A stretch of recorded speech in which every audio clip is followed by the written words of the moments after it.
Hello friends, and welcome back to Golf 101. So if you missed our last video, go check that out. In the last one, we talked about ball position and setup, and today we're moving out of the kind of introduction to the golf swing type of things.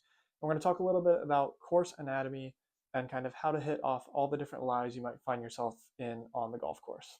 So to start, let's talk about where each hole starts, which is on the tee box. So the tee box is going to be a section of grass that's cut fairly short. It's the only place on the entire golf course where you can tee up your golf ball for your shot. So we really utilize the driver, the fairway metals, and the hybrids here.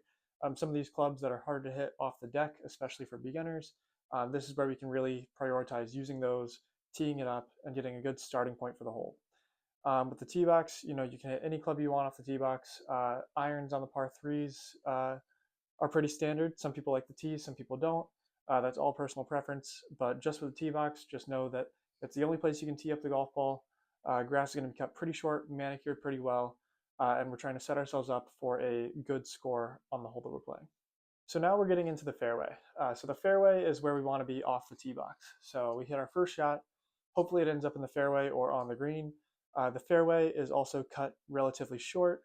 The big thing with the fairway is it's supposed to be non-penalizing to golfers. So if you hit the fairway, you're supposed to be rewarded with a nice lie. Sometimes the lie is flat. Sometimes you might have a little bit of an uneven lie, but usually you're rewarded with a pretty decent lie, short grass. You don't really have to worry about too much interfering with your club and the golf ball. This is supposed to just be a stock standard shot, just like you hit on the range or on the tee box. So now getting into some of the problem areas you can find yourself in off the tee. The first one we're going to talk about is the rough.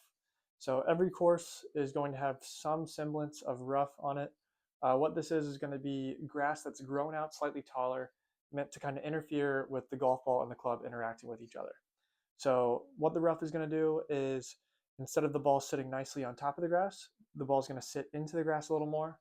And when you go to strike the golf ball with your club, there's going to be a little bit of interference, a little bit of friction in between the golf ball and the club, which will limit your spin and sometimes limit your power as well if you really hit behind it. So the big thing is to avoid the rough if possible. There's going to be instances where you're in the rough. Just know that the ball might come out a little less spinny and also with a little less velocity.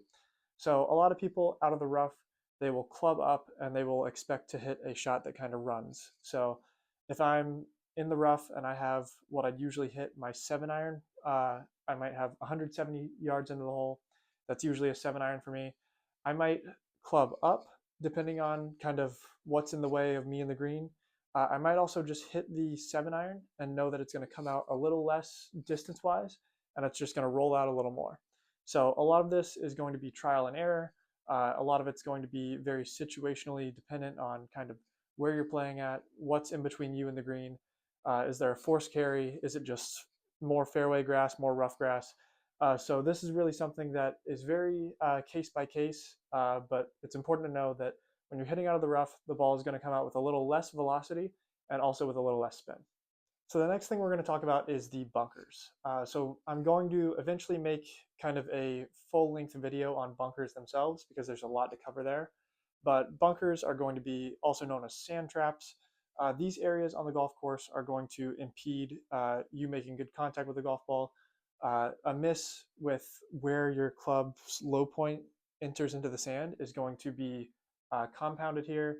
So if you hit behind the golf ball, there's a good chance you're going to lose a lot of power.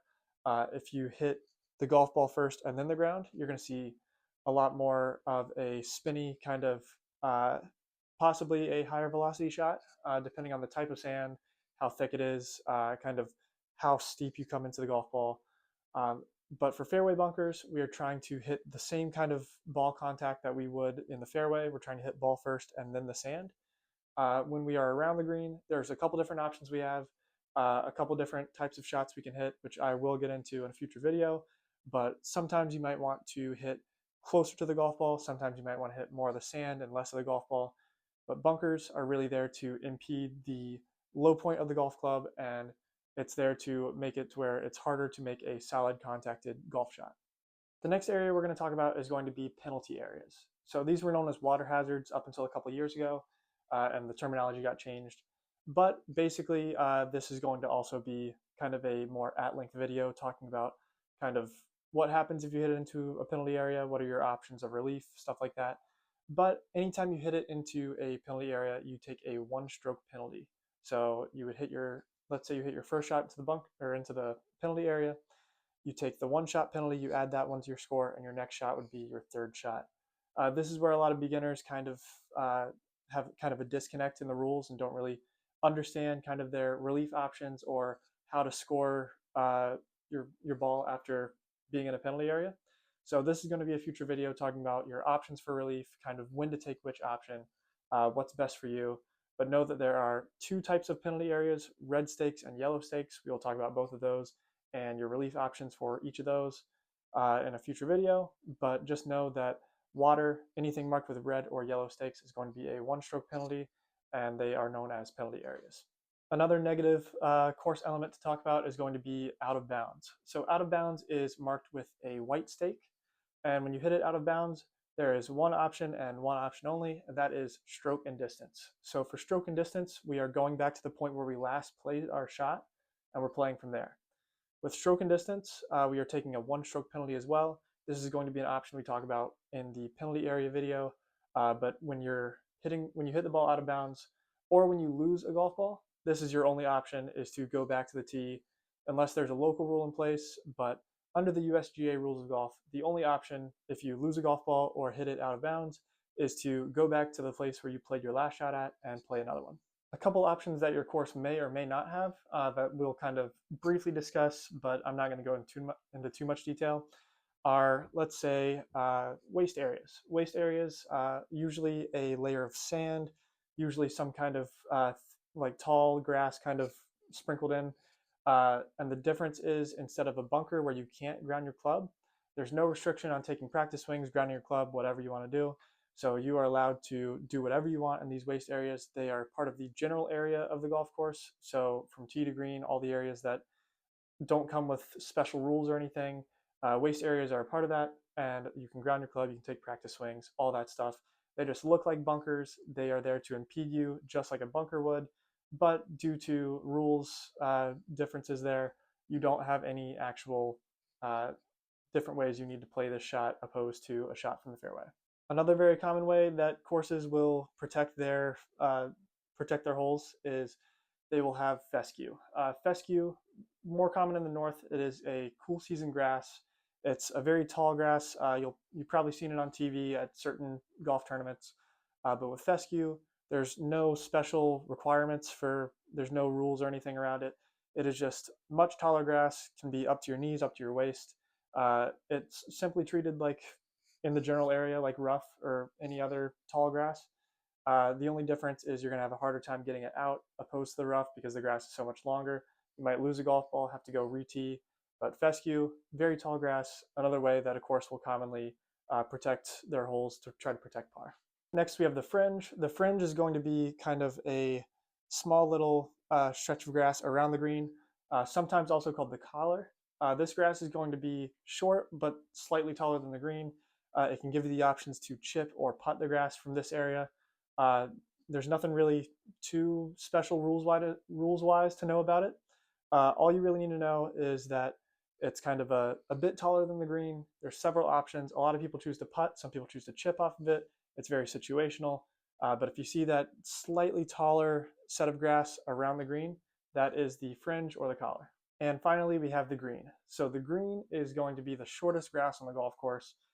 Typically only putted on. You might see some pros who hit some chip shots in some very interesting situations.